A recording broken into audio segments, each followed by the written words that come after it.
Hello, everyone. You're listening to Digital Builder, a podcast brought to you by Autodesk, made for construction professionals who want to hear from those on the forefront of construction technology.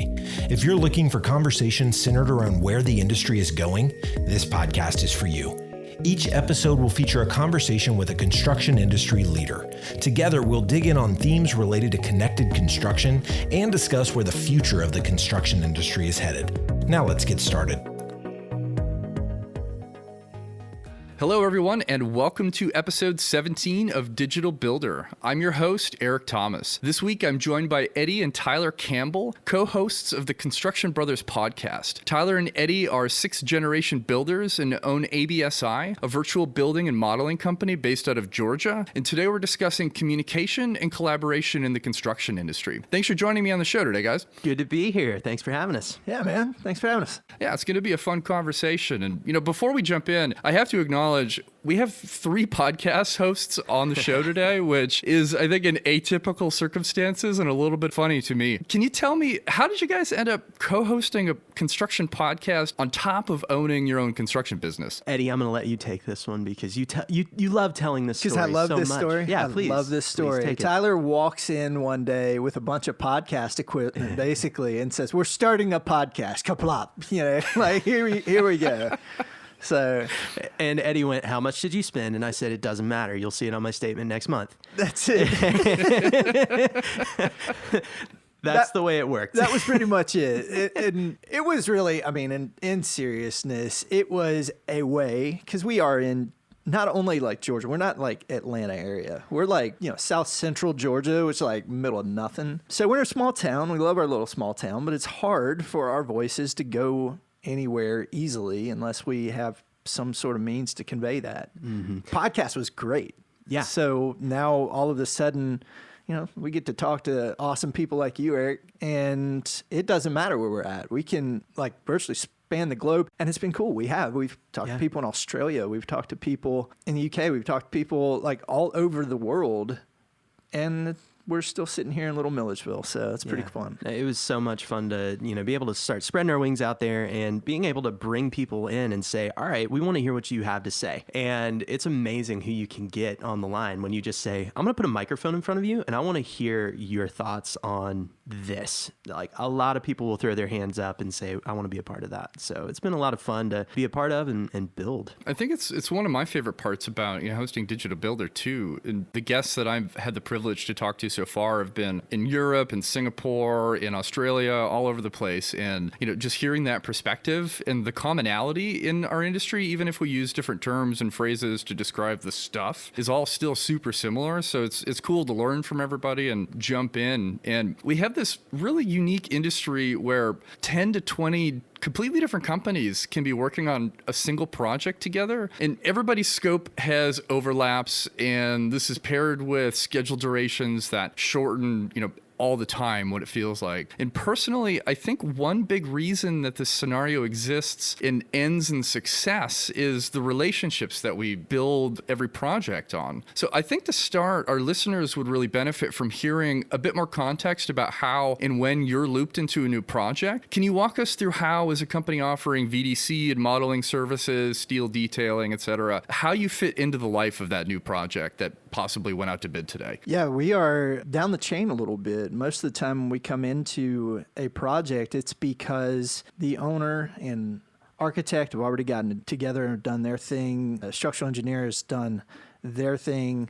That's trickled down. General contractor bidding and in whatever project scenario you've got going on, whatever delivery method is kind of there, and now a steel fabricator enters the picture. And so every once in a while, we will venture up, and we see a lot of value in being a part of helping to kind of design assist. But many times the point of entry is after everything is designed, after the die is kind of cast, after the GC has been awarded, after the fabricator, the subcontractor has been awarded, and now we get plans and we find ourselves directly on the critical path of almost every schedule that we've ever been on. So and everybody starts beating on our door at that point. It's a fun game. Yeah, you go nowhere until we have done our work. So that gets exciting. I can imagine, and like I mentioned earlier, the ever-shortening schedule duration too, the amount of time to catch and digest all of the documentation associated with a new project is probably not as much as you would like. And so that kind of leads into my first question, actually, which, based on some of our prior conversations, is a loaded question, but I'd like to start with it anyway, because I think it sets the stage for, how you fit in. So when new projects do come across your desks, tell me a little bit more about how you feel about the bid documents you receive. I'm not going to touch this, so I'm going to let you go, man.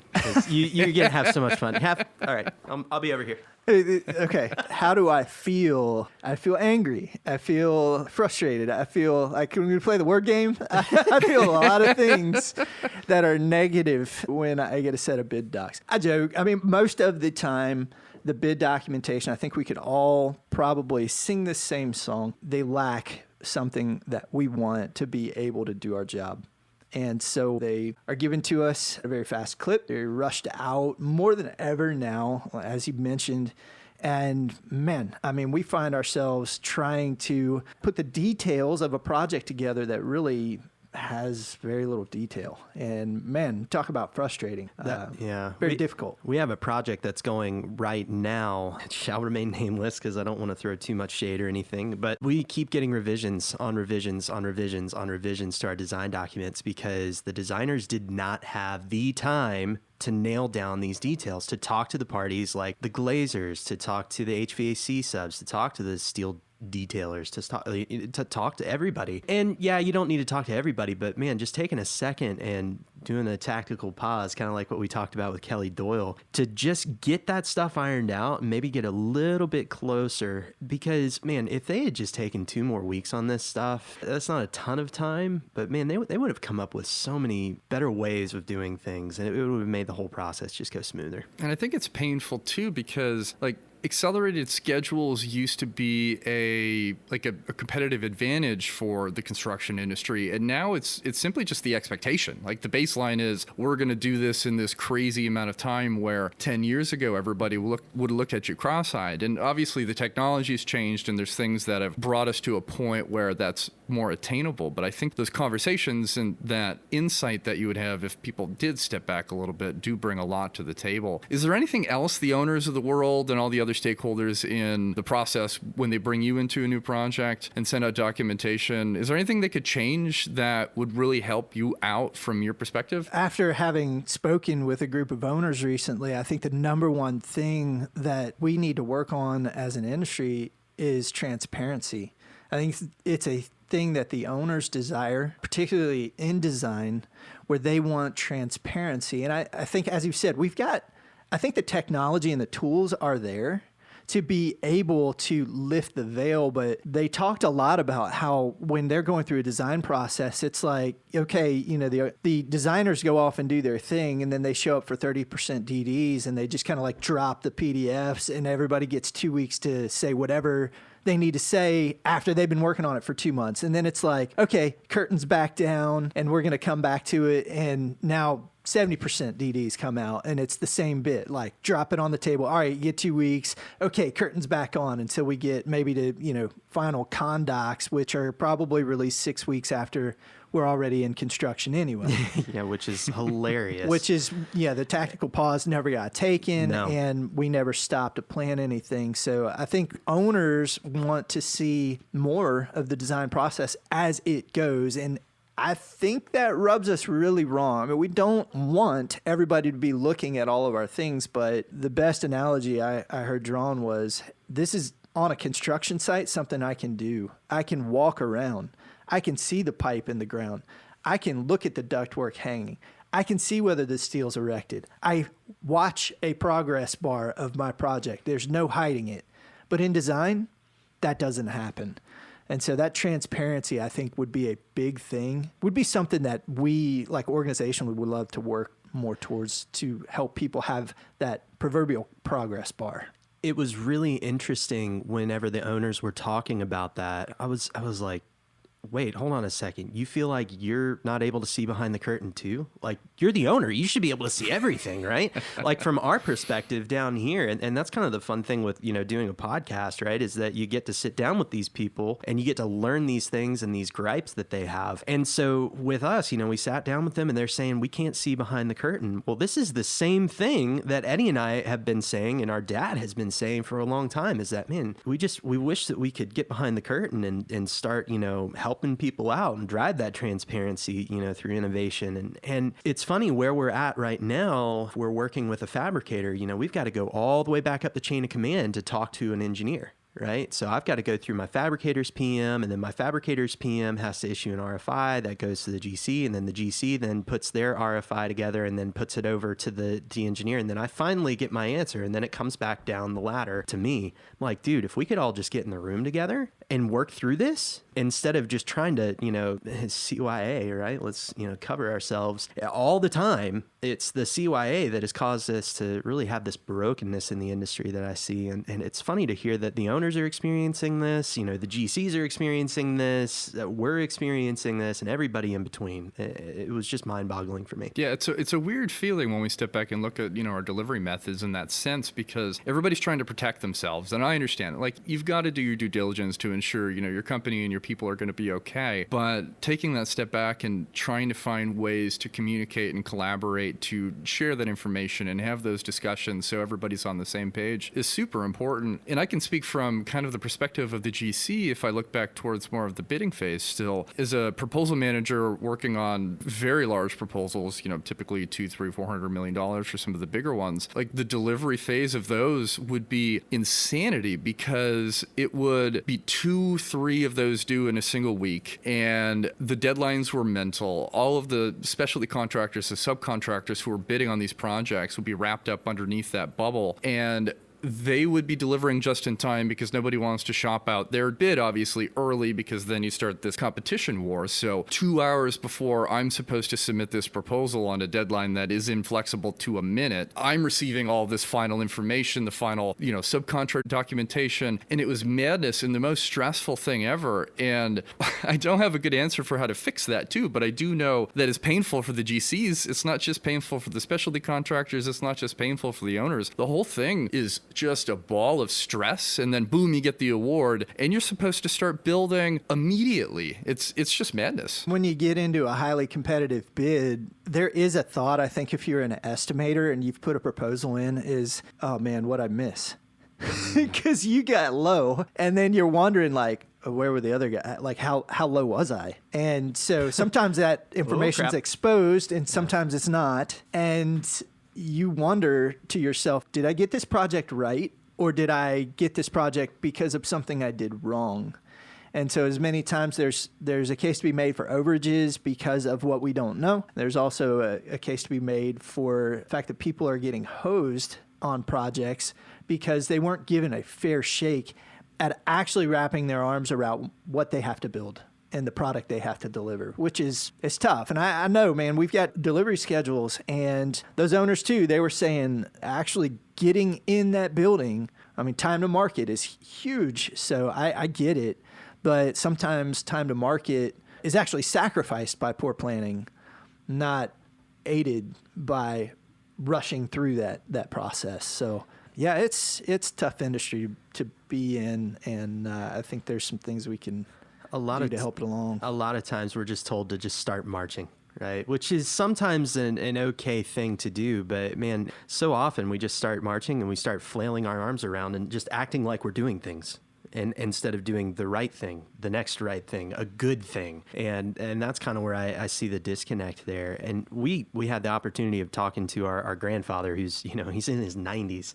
And he came up and, he started in 1958 as a superintendent. And interviewing him, it was surreal. Like, it was crazy, because we asked him, he was like, hey, Pop, how many RFI do you think you guys sent on this massive project that you did? And this was Millette Hall, and it was up in Ohio, and big old trusses and all sorts of stuff going on in it, a lot. I asked him, how many RFI do you think you sent? He's like, I don't know. I couldn't even spell RFI, honestly. I don't know. He's like, because zero. He was like, if any issues came up, and we'd solve them in the field. We would solve them in the field, as in I would go out to the job site and we would have our monthly meeting and we're good. And everybody would do their job. I'm like, monthly meeting? Monthly meeting? I had 2 meetings this past week on one job. Project. Yeah. And we still don't know what we're doing. So I feel like the trade aspect of things is that we're pushing these designers in and we're giving them great tools, but the designers still don't quite know how a building goes together in a lot of ways. And so I think a big push for us is saying, all right, let's get passionate about preaching. This is how we build now. We take pride in what we do. We understand how the systems work. We understand how this stuff goes together. And the only thing that will drive better design is a better understanding of how the systems work, right? That's where we kind of get on our soapbox, is that these tools are great. They're very robust. But if you put them in the hands, and our dad has this, analogy of giving a chainsaw to a kindergartner, it's probably not going to go well, right? You got little Chucky running around and cutting people. That's not great. So I think that would be kind of my charge to people, is that, make sure you get out in the field, you learn the trades that you're starting to specify for, and, just take time to become a better builder. I like that way you frame it too, because it does ensure that the end users and the people who are doing the building do have that opportunity to help inform the process, because without that, it's harder to make those choices and those design decisions and everything else. I think back to a motorcycle that I'm actually working on right now. This is completely unrelated to construction, but I've got a Honda Africa Twin out in my garage, and I was doing the full service on it a couple of months ago. And Honda's wonderful for building really great technology at an effective price that performs well and is cool, but they don't think about the end user who actually has to work on it. The engineer is back in the office going, oh, I can get the battery down here and it's going to bring the center of gravity down this and it's going to be great to ride, which is true. But the moment you have to take it apart to do service intervals that have to happen every 16,000 miles, you just want to melt into a puddle and sell the bike and buy a new one, because it's such a nightmare to get in there and do the things. And so that's what I was thinking about when you're sharing that. I think it's a similar circumstance. Yeah, we actually heard them speak a lot about design assist, and I think that's because design build, we were talking to more like institutional type owners and people that are dealing with state finance commissions and things of this nature, where their hands are kind of tied. Like delivery methods are actually brought down by edict. They've got a delivery method they have to abide by, and that might be actually having a construction manager doing a CM deal. But they'll use a CM and plus design assist to try to bring the trades, the subcontracts upwards in the process and get some of that information. And the heart behind like what Tyler was saying with Pop is the 1 month meeting was a time where people all got together around a table and looked at the issues together. And I think, Pop, he was on a very large project. It took 2.5 years to build that. I don't know what that project schedule would be today. I do know that it wouldn't have been a superintendent, a project manager, and a timekeeper with some carpenter foremen. It would have been a team of 20 PMs and a lot of people. The thing about it is, are we getting more effective about how we are distributing information, how we are collaborating with each other? We beat collaboration to death to the point where it's a word that we're like sick of hearing. It's just such a cliche thing that we're like, oh, great. Yeah, collaboration and teamwork. Good. You do it too. But there are tools now that are creating platforms whereby we can break the bump chain of command passing of information and get things more like centered to where all parties involved that need to know can look at these things. But creating a culture where people want to do that and busting up that kind of old mentality of no, this is how it goes is a hurdle we need to get over. We're trying to get over, but we still have a lot of work to do. Yeah, I think the technology piece definitely helps, but a lot of it does come back to just behavior and in a mindset in how the leadership teams really think about how they interact with all the different stakeholders on the project. And so are there any other really good behaviors or leadership or management styles that you've seen from the GCs and the other project stakeholders you've worked with that you'd really like to see just as a baseline for a good working environment? I have been involved in projects where I have been invited to the table and have been a welcomed presence, and we're kind of down the chain. And so a lot of times it's like, you don't get to sit at the big kid table. You don't get to sit at the adult table. You stay over there. But the project teams that manage to invite feedback, and really the project teams that, rather than just trying to check the box, getting into box checking mentality, which is, if I get a CPM or I get like whatever scheduling I'm doing, however I'm doing that, whether it's an Excel spreadsheet or whether I'm Primavera, whatever, I've got to check a box, right? I've got nodes that I need to meet. I got schedules I got to keep. And so when I get into that box checking, I'm not really looking to understand. The best projects that I've gotten the chance to be a part of had project managers, senior project managers, superintendents that were seeking to understand the problems, engage them, and actually solve them instead of just beating people over the head to go. They understood the process, and they were agents of help, right? They were there to actually push that process forward. Those have been the best experiences for me, is where people are invited to the table, they're listened to, and then problems are solved rather than fended off or, brought to a place where we just go to blows. It just becomes combative because I don't know how many times, if we're working the steel realm a lot, I don't know how many times I've heard the superintendent just, bang the table. I just want my steel. I just want my steel. And it's like, well, I just want your steel there too, because I don't want to have to hear from you anymore. And I'd really make more money if I could just finish the thing. But I have things that, because there's a deficiency somewhere in the design document land, I can't do the thing. And unless you stop and actually try to understand, we'll never pass go. We're just going to pull on either end of the rope. The best project managers that I've worked with in my time as a detailer are the ones that will pick up the phone and call you and say, do you have everything you need? I mean, do you have all of your questions answered? Is there anything that you need from me? And it is that just stepping in occasionally and just throwing up your hand and being there and being an active participant in the job that makes the job go so much smoother. It's when they go into the box checking mode of, I just need my steel, I just need this, I just need that, I just need, without looking at all of the other obstacles that are in the way for me to get my job done, man, it starts to crumble really quickly. So the best teams are the ones that do check-ins, and they don't need to be like big meeting, big everything, yada, yada, yada. It needs to just be hey, pick up the phone, talk to somebody. How's it going? What can I help you with? I'm here if you need me. It's not hard, but slowing down to do that is sometimes pretty hard. And it's such a human element to that conversation too. Instead of, I've witnessed too many grown men standing on the other side of a conference table, literally screaming and yelling at each other over something that's going on a construction project. And that's not a really great example to set for anybody working on the project, because now you've kind of defined this weird confrontation baseline versus a collaborative way to,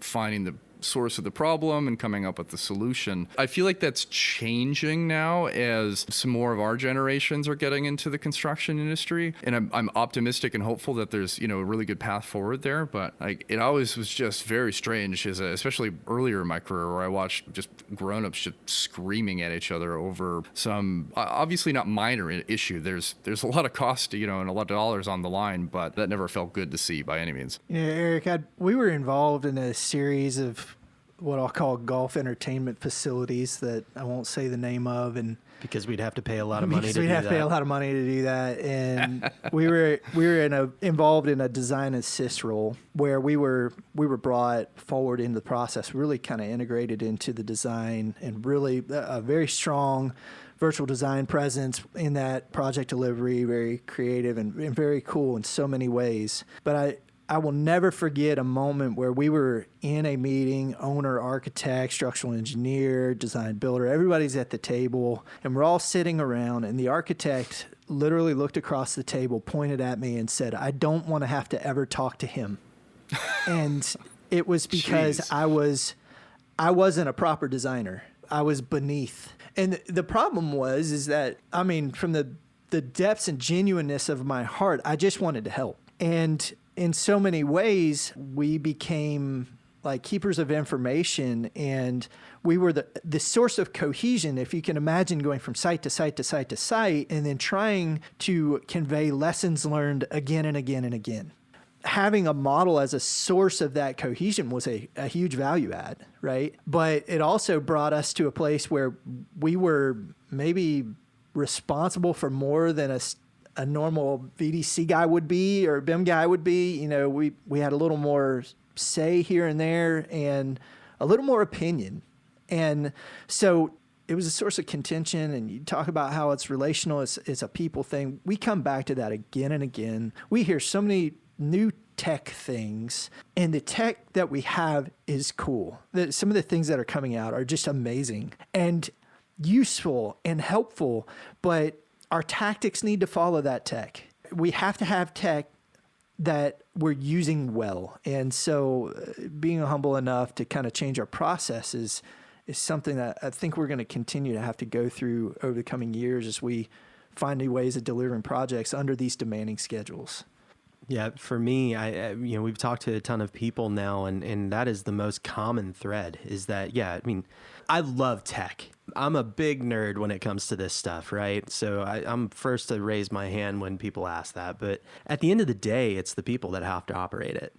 And so if you don't care for them, then they're just going to produce crap quicker.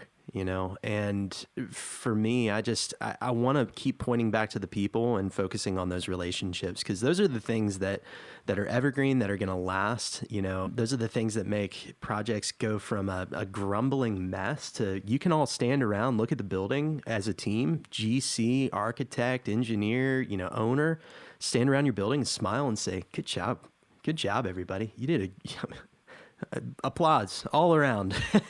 Like, that's how we want to finish. We don't, and it feels like now, anytime we finish a project, it's like, oh my gosh, I'm so glad to have that one behind me. Instead of being like, man, I really hate that I'm not going to be able to see you anymore. And, let's try to work together again. Like, we don't have those types of relationships anymore. It's all siloed back in email. And oh my gosh, don't get me on my high horse there. I dislike email greatly. I think it is probably the biggest plague of our industry right now that causes confusion and but you don't like my last email. The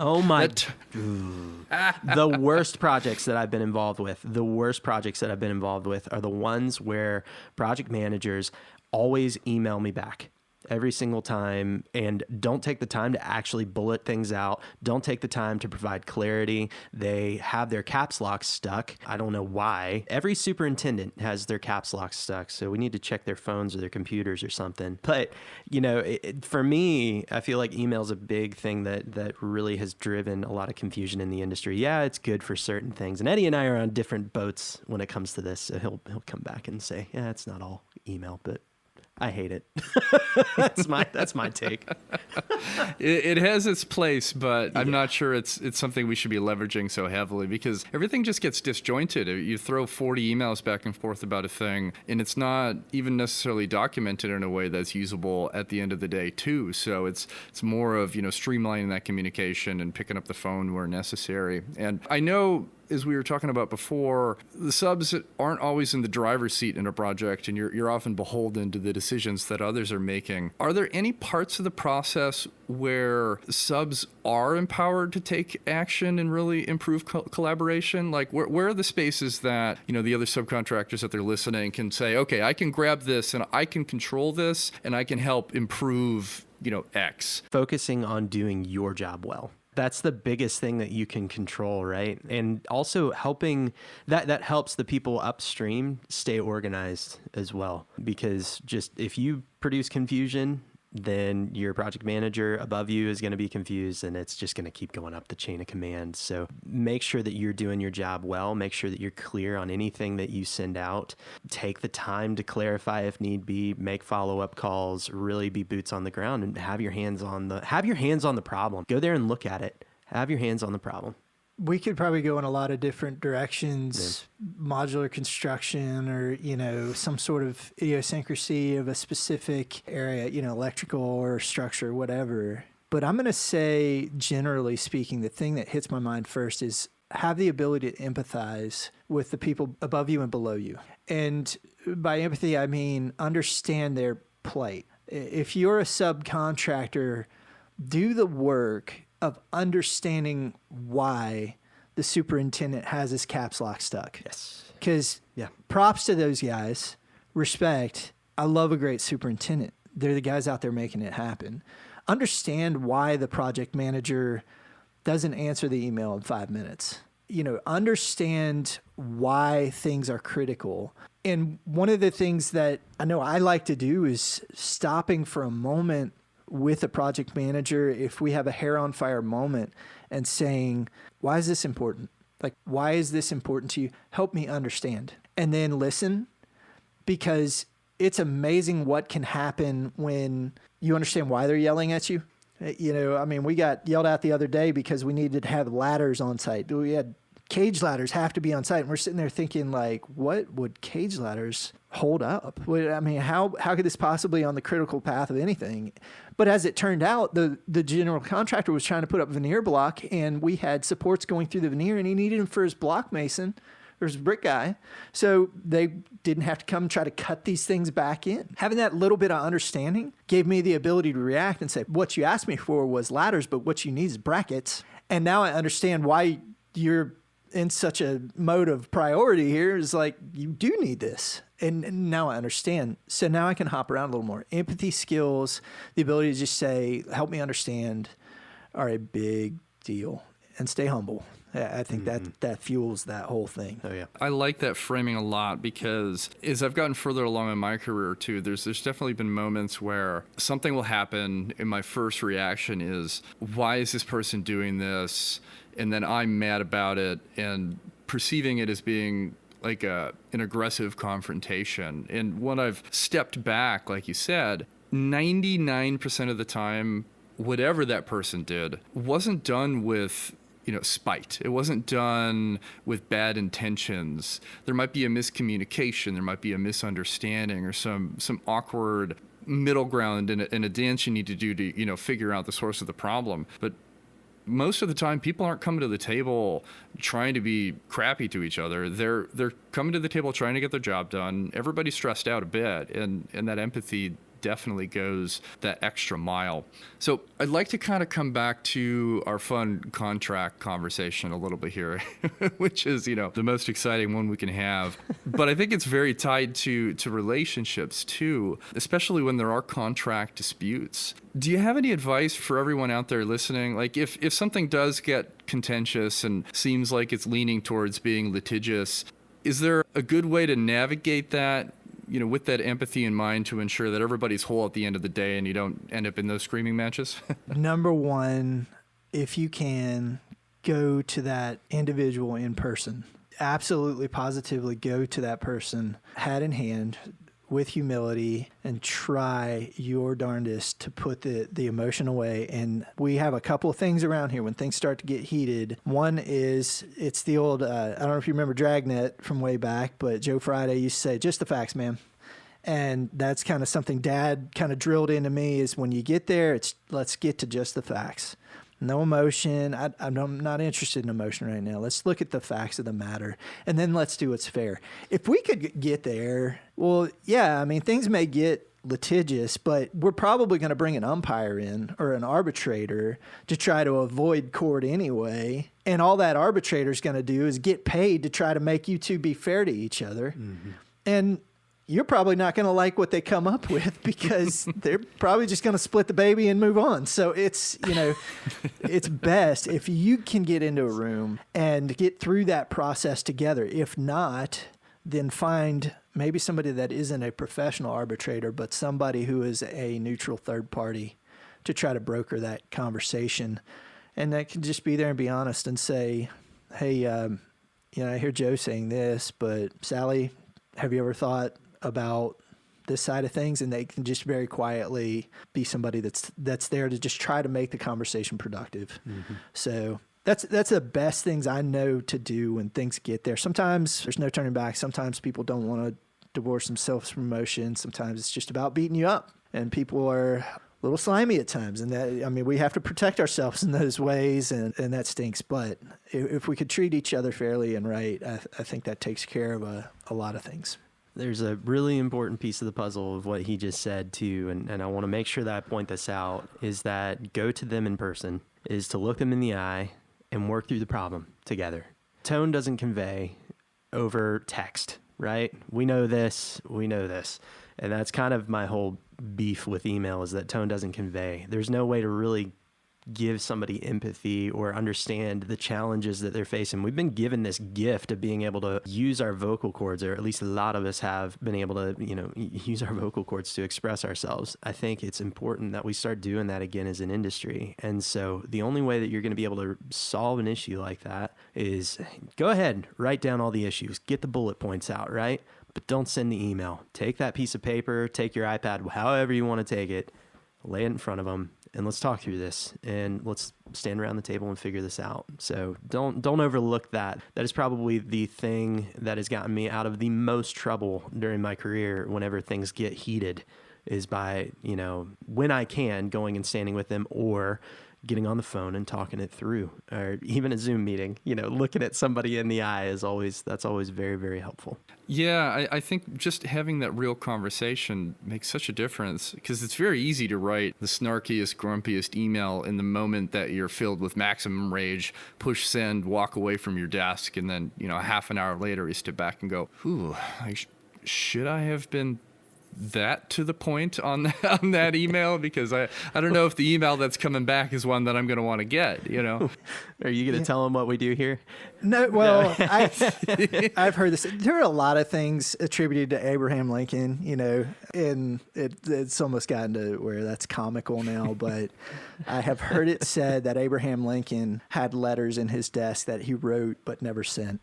And sometimes there's some value to that. Now, maybe you want to write that on a Word doc where you don't accidentally hit send, but sometimes it can be useful to vent your frustrations in a way that, you can kind of get that out of your system and go, okay, yeah, that's not going to work. I can't send that. And, put away the email that says, keep starting out with per, that, and pick on the things that read an email for being passive aggressive. If you do have to send an email to document something that can get a little testy, try to stick with the facts, stay away from the passive aggressive approach. It feels good to you in the moment, but it's no good for the total process. Yeah, you're chipping away on it. Somebody can make some money by inventing a plugin that would automatically delete per my last from any email that you send. Just before you push send, it just deletes it and you move on. Another pro tip for anybody out there listening: when you're writing important emails, add the email addresses to the document last, because you can't accidentally push the go button. So it's a good tip out there, because I'll fat finger it even on my keyboard, and I've got a nice keyboard in front of me, and all of a sudden a half-written email goes out into the ether, and I go, all right, well, I get to reply all to that and say, hey, sent that too early, and then I look like it's my first email, which nobody wants to exhibit, especially when you're trying to be professional. If you're using Google, you've got the undo function, which I have a 30-second delay on every email that I send, which I can hit the undo button on, which has saved my butt so many stinking times. I would have gotten this place sued so many times.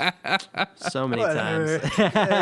Well, what I was going to say earlier too is that what we do is we kind of have this, we'll just say snark check in our office. Yeah. We'll just say snark check like that. And then Eddie and I'll, we'll come over and read it, or I'll come over and read Eddie's email. He'll come over and read mine, and just make sure that we're not being absolutely just mean to the person that's on the other end. Most of the time, we end up just deleting that email anyway and picking up the phone and calling them. That's what I end up doing, at least. Yeah. Well, you got your thoughts down at that point, at least, and you go, okay, I know what I'm upset about now, and I can now frame it in a way that's not necessarily confrontational and in a documented way. Yeah, exactly. And if you've got your follow-up email too. So if you go ahead and make that call, you can talk to the person, walk them through those bullet points, and then hit send, and then just say, per our conversation. Sorry, I had to go there. It's the best starting point for any email.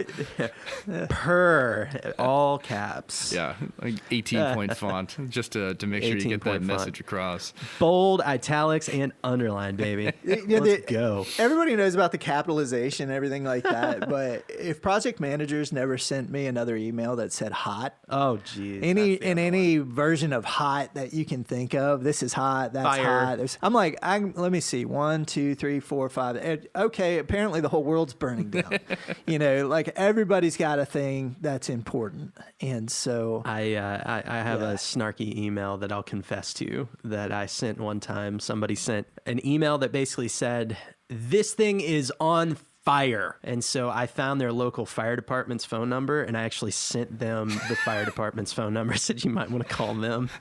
And so that was one of those where I had the arrow in the knock and I had it pulled back, and I just let it go, and I'll never get it back. It gave everybody around the office a good laugh, though, I will say that. Totally unhelpful, but really funny. Oh, really unhelpful. Yeah. I'm not Mr. Perfect. I do not want people to think that ever. I don't have things all figured out. Lord knows I've sent some stupid emails in my This is day. easy say, hard do. Oh, yes. Easy say, hard do. The stand-up comedy baseline in construction needs to move, upward. So I appreciate your efforts, even if they're, intentionally infrequent. But so we've covered a pretty wide span of the dreaded collaboration word here, and I appreciate the insight from just the seat that you have at the table in that perspective. But if you could change anything else about the AEC industry that we haven't already discussed, and we don't have to narrow it down to that collaboration and communication piece that we've kind of focused on so far, like what would it be? Like if you could pull a lever and make a couple changes for the better, where would you start? I would really love to see designers become more building centric, be more focused on learning how things go together, how buildings are built, what actually happens in the field. I would love to see the AEC industry. I mean, we have a huge trades focus. That's a very popular thing to drum right now. But I would love to see the AEC community in a very practical way get themselves into the field more so that they could understand and really hone their craft to where we could go back to a day where we could call ourselves a master architect or a master builder. It's interesting to me that the Eiffel Tower, the guy that was the architect on that actually did every shop drawing, like did every steel beam drawing too. Every single Drew drawing? every beam. Wow. Every beam. I mean, that's not the level of detail that anybody's going to, but look at what he built. Mm-hmm. I think for me, I'll get hyper specific here, just from our seat, is delegated connection design. I would want to see that go away. That really drives us nuts around here, especially when we provide a package and then it gets commented back, "Oh, no, don't do it like that. Do it like this. We prefer this instead." I'm like, well, you did delegate it to us. So yeah, okay, we'll issue a CO on it. So that one's a really broken part of the industry I would like to see go away. It makes sense. I mean, if they have an expectation about how a thing's done, they should probably let you know before you go out and start doing the thing without that guidance. It just seems like an awkward, broken misstep in the whole scheme, and ultimately wastes your time and then theirs, because they're now revising what you've delivered when they asked you to do it at the first place. Yeah, it ends up getting into a place where you're spending a heck of a lot more money than you would have if you just let your engineer finish their work. So I would just recommend, don't do that anymore, please. And we're seeing a lot of it right now. And sometimes it goes okay, other times it's not. But it definitely slows things down. That's a weird little idiosyncrasy of the steel industry, is that the way a column and a beam connect to one another. Kind of the way we frame it is, if you're west of the Mississippi, a lot of times the engineers will say, "No, I want to control that." And that's probably got something to do with culture, but that's probably got something to do with the seismicity of the sites as you go west. Mm-hmm. But in the east, many times how does the beam to column thing work is delegated down. And so it's what Tyler's talking about. And it's a pretty big line item that I don't think owners know that they didn't get in their original design and that their fabricators are now covering. So it's one of those know what you're buying in design moments. Like, know how much design you just bought for that engineer was the cheapest engineer. Yeah. So I love this level of perspective that you guys were able to bring. And it's actually one of the big reasons why I was excited about bringing you on the show was just, getting that looking up at the entire industry and seeing where like the levers you can pull to, help improve the processes, and then, giving that opportunity to share some of that feedback. So I've got one final question that, all of our listeners are likely very familiar with. I asked it of all the guests, and it's one of my favorite parts of the episode because the answers range so dramatically. So you can really choose your own adventure here on how you want to answer this one. But what is one tool you will always carry in your toolbox, no matter what type of project you're working on? Tyler, how about you kick this one off?